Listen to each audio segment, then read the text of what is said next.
کہ اللہ تعالیٰ نے فرمایا کہ تم پہ روزہ ہم نے فرض کیا ہے جیسے پہلوں پہ فرض کیا تھا، کہ تمہیں روزے کا آؤٹ پٹ کیا ہے، تمہیں تقوی نصیب ہو.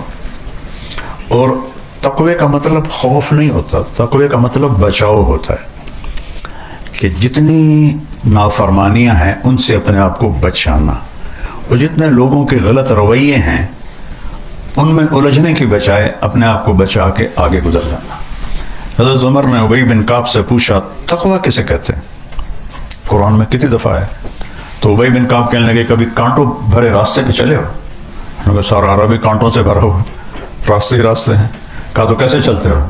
کہا میں کرتے کو سمیٹ لیتا ہوں اور کانٹوں سے بچ کے آگے چل جاتا ہوں. کہ بس یہ تقوی ہے. لوگوں کے رویے کانٹوں کی طرح چبھیں گے تو وہ کانٹے نکالنے میں نہیں پڑ جانا، بلکہ اپنے دامن کو بچا کر کوئی خراش بھی آ جائے تو بس آگے نکل جانا ہے. رد نہیں، جواب نہیں، اپنی منزل کی طرف چلے جانا ہے. یہ تقوی ہے. یہ ایمان کی بہت بڑی صفت، اس کو اللہ نے تقوی کے ساتھ جوڑا ہے. اب اگلے حصے پر چلیں. شہر رمضان الذی انزل فیہ القرآن. اب غور کریں، رمضان کا مہینہ جس میں قرآن آیا. کہنا تو تھا رمضان کا مہینہ جس میں روزے آئے، تو روزے کو پیچھے کیا ہے اور قرآن کو آگے کیا ہے. تو عبارت تو یوں ہونی چاہیے تھی انزل القرآن فی شہر رمضان، کہ رمضان کے مہینے میں قرآن اترا.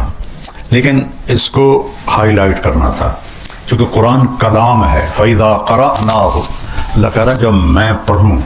تورات کے بارے میں نہیں کہا میں پڑھوں، یا انجیل کے بارے میں یا زبور کے بارے میں، قرآن کے بارے میں کہا فَإِذَا قَرَأْنَاهُ فَاتَّبِعْ قُرْآنَ.